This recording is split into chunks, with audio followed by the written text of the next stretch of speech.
ডিমের বিকল্প protein source কি হতে পারে? প্রতিদিনের প্রোটিন চাহিদা পূরণের জন্য ডিম অনেকেরই প্রথম পছন্দ। তবে ডিমের দামের যে হারে ঊর্ধ্বগতি, তাতে সমপরিমাণ টাকায় অন্য খাবারে কি পরিমাণ প্রোটিন পাবেন সেটা দেখানোর চেষ্টা করব এই ভিডিওতে।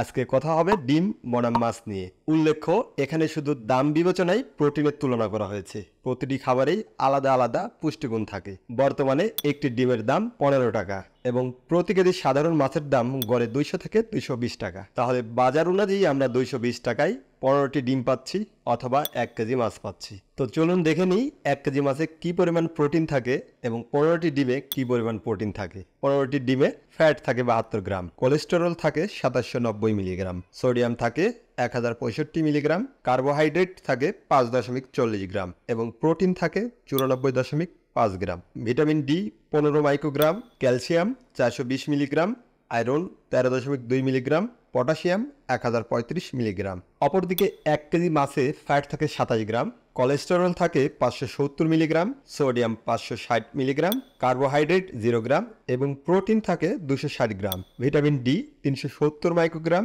ক্যালসিয়াম 140 মিলিগ্রাম, আয়রন 6.90 মিলিগ্রাম এবং পটাশিয়াম 3800 মিলিগ্রাম। তাহলে দেখা যাচ্ছে সমপরিমাণ টাকায় মাছে ডিমের তুলনায় দ্বিগুণেরও বেশি প্রোটিন পাচ্ছেন। মাছের প্রকারভেদে প্রোটিনের তারতম্য হয়, তবে গড়ে 100 গ্রাম মাছে 20 গ্রাম প্রোটিন ধরে হিসাব করতে পারেন। যারা ডিম খেতে পছন্দ করেন না, বিকল্প হিসাবে মাছ বেশি করে খেতে পারেন। ফলে পড়তে পারেন আমরা একসাথে ফিট থাকবো।